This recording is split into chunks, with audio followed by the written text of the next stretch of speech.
د مزار شریف ښار په زړه کې د روضې مبارکې موزیم دروازې د بیا رغونې وروسته د خلکو پر مخ پرانستل شوې. یاد موزیم د بلخ ولایت مرستیال والي او یو شمېر نورو مسئولینو په شتون کې رسما پرانستل شو. این موزیم ها که در اینجا نگهداری میشه و مردم از دور نزدیک و از ولایت ها و از بلکه از کشورهای بیرونی اینجا میآید، از نزدیک دیدن میکنه و منظره میکنه. یک افتخار برای مردم ولایت بلخ است. خیلی تاریخ قدیم داره. له بلې خوا د بلخ ولایت د اطلاعاتو او کلتور رئیس او د یاد ولایت د دفتر رئیس په روان کال کې په دغه ولایت کې د یو نوي موزیم د جوړېدو خبر ورکوي.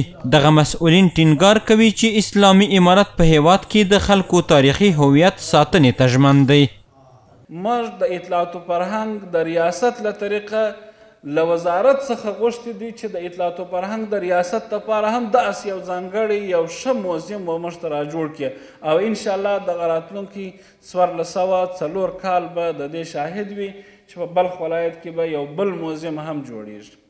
موزیمونه زموږ تاریخونه ژوندي کوي، د سیلانیانو راتګ زیاتوي او دوی د افغانستان په تاریخ باندې پوه کوي.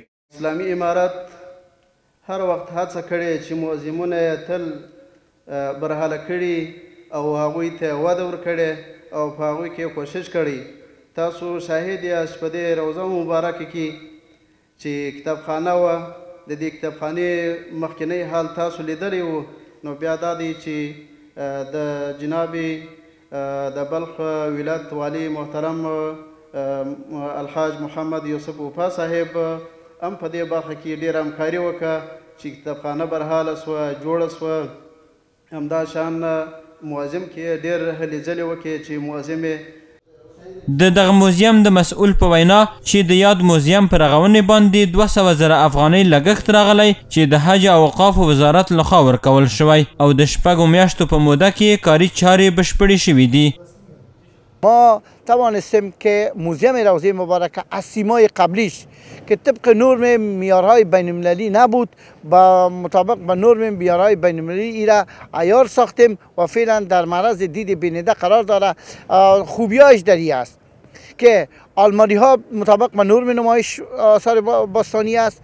دوم در بخش بساب تنویری از نور مخفی استفاده شده که چشم بیننده را اذیت نمیکنه و آخرین از دلیل که این است اقلامی که قبلا به نمایش بود 400 قلم فعلا 800 قلم جنس در معرض دید بیننده قرار داره.